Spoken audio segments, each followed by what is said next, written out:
The first track tonight, guys, is from me. Let's get the mood started here, guys.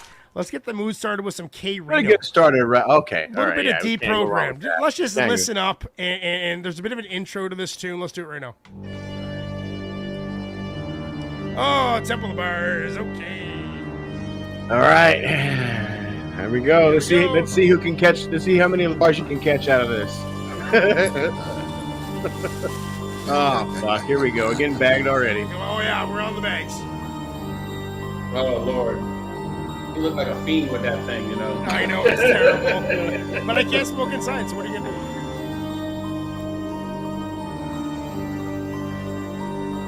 As I pondered the thought of evolving as an artist, I was inside of my office meditating in the darkness. An uncomfortable pounding was hitting in my chest. When the patient walked in, I was sitting at my desk. As my thought reached this height, the room became bright. Then I stood up and slapped him for turning on the light. Then I told him to be seated as he started to explain how the negative influences had targeted his brain. The ratchetness defeated my ability to fight it. I know that it's atrocious, but somehow I've grown to like it. In 1 minute, I've deciphered the symptoms. Shut up and listen. You've been poisoned and conditioned through audio repetition in media, false religions, and visual exhibitions. The medicine to the sickness requires no prescription. I opened up a cabinet, a container was revealed. Then I told him to be still, lay back, and take this pill. What are you trying to do? I'm going to deprogram you. What are you going to do? I'm going to deprogram you. No, just let me go. I can't stand you, Dr. Damn you. You'll thank me when I'm through. I'm going to deprogram you. What are you trying to do? I'm trying to deprogram you. What are you going to do? I'm going to deprogram you. No, just let me go. I can't stand you, Dr. Damn you. You'll thank me when I'm through. Just let me deprogram you. It was obvious his mind was rejecting because he was choking. 3 seconds after he took it, his body started convulsing. I've been doing this for years. I'm trained. I'm not a novice, so I recognized quickly an exorcism was in progress. The process wasn't clean. He was harder to redeem. This was one of the most extreme cases I'd ever seen. I expect a little resistance, but never a rejecter. Hooked his brain up to this thing that showed his thoughts on a projector screen.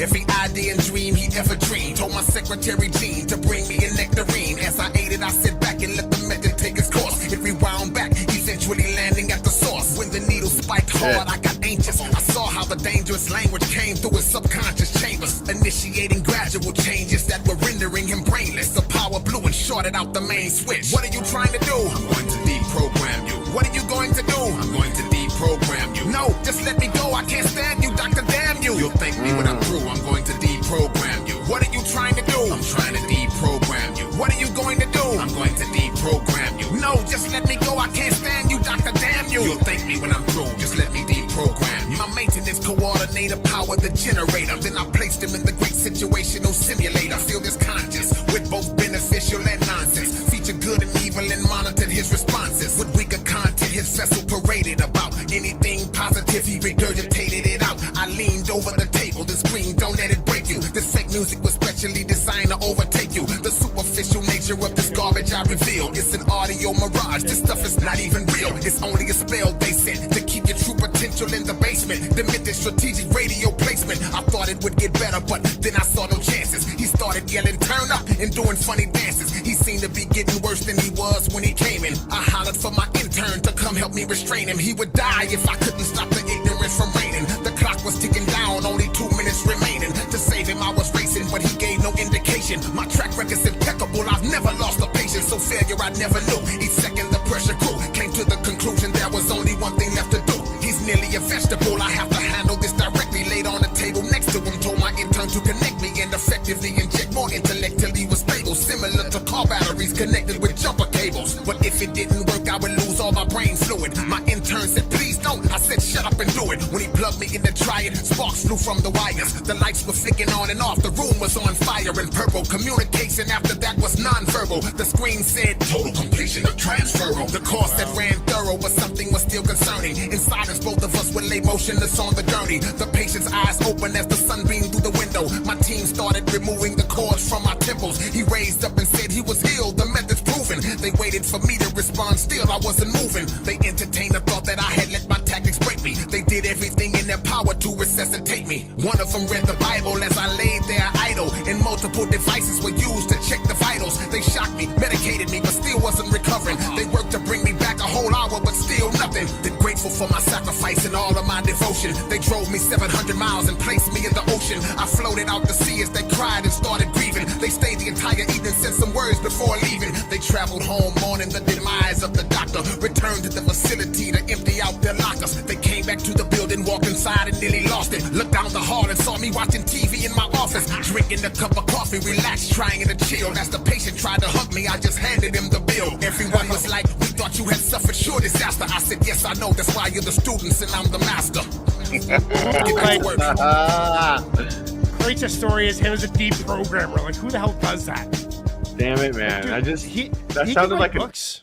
I was gonna say that sounded like an audio book that we were just listening to, like a short story, like audio book, you know? No, you can turn that whole story into a novel, man. You know, like with some backstories, and there you go. That's like a basically that's the climactic scene right there. It's a thesis for a novel. You know, it's crazy. Hard to believe, dude. I'm on my earbuds, so I can't tell for sure. But was the audio kind of off, or was that just me? Might have just been you. It seemed sounded good to me. Okay. Okay, all right, it's just me then. All right. Yeah, no, the audio. Usually, I know what problem you're talking about from in the past, and that problem is not happening right now. Okay, all right, that's just me then. I won't worry about it. No, dude, I loved it. It was intricate. The storyline was very, very complex, and it kept on building and building. There was a notable climax where they're both laying there in the gurney, and he's not coming to, but the person he deprogrammed has come to. Like, that's a cool thing where there's like that element of the deprogram of the master. But it was all just a game, and it's just the master teaching the student, and it actually worked. Like, what a process of teaching, teaching somebody and becoming a teacher. And I noticed that too. Like, it makes me think just of like what I'm doing for work. You know, like I have this kid trying to learn everything from me as quick as he can, and it's one thing to be able to teach him everything, but he wants to learn fast. So it's like, how do you teach him fast? You don't. You don't. And but K-Rino did.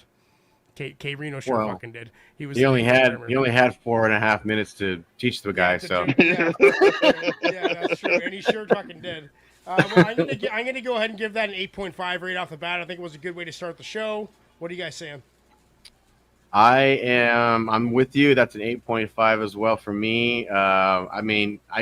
Ignacio. You just got a. You just. If you don't know K-Rino, you just got a sample as to why he's the only MC that Eminem did not respond to when he was dissed. Yeah, that's true, eh? So Eminem didn't respond to K-Rino after. So K-Rino did a diss track of Eminem. I don't think I've ever heard that. I have not heard that. Oh, Send it to me. Do it. Okay. I'll do it. I'll make that my song of the week next week. All right, I'll find it and I'll send it to you so you have it. Okay, cool. Who are we gonna do next? It's Chuck. Just Chuck. What do you say? Chuck? Yeah, that was great. I love a good storytelling track. So, I think it's an 8.5. It could have been a 9, but it was much more of kind of like you described it as kind of a book narrative almost, and that was kind of keeping it from that 9. Right. I could have been at 9 too, to be honest. I could have. So 8.5 for me. What'd you say? It was Ignacio? Great. I loved it. I was an 8.5. 8.5. 8.5. Okay, so you're an 8.5. I'm an 8.5. Yeah. Okay. Joe the Butcher. What are you saying, bro? It's Presto's turn. Presto's turn. Oh, yeah, of course. Joe Anchor, as always. Let's go. Presto from Presto's Underground. So, had a little fun this afternoon, boys. Go ahead, Presto. You're bagged. I was super impressed at the beginning. I was thinking it was in the 9s. And as the track went on, I felt like it just needed to breathe somewhere. I'm going to say 8.2. I'll give you that. It kind of drug out. Like I said, right off the bat, I'm like, whoa, 9.2. And then it kind of slowly dipped down from there. Not to take away from anything lyrically, amazing. Like storytelling, amazing. But just after a while, it's just kind of a little hard to follow him. A lot of Aesop Rock vibes for me. Okay, Aesop Rock. Okay. Like a similar tone to their voice, I think. Right. And I think that kind of ties in with what Chuck was saying. Or like it's like a robotic thing that they do. Okay. Yeah, and the voice. Do you think that was his actual voice, or do you think he was changing his voice when he was doing the conversation? No, I've heard it. I mean, when he went on to the other characters, yeah, he changed his voice a bit, but that sounded like. But do you think he did that with software or just his own voice? No, I think he did it with his own voice.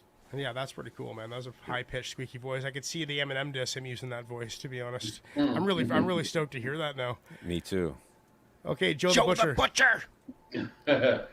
Oh man, K-Rino is so cerebral. You know what I mean? I mean, the dude is a master of his craft, and man, I mean, I really couldn't see giving that track anything less than a 9.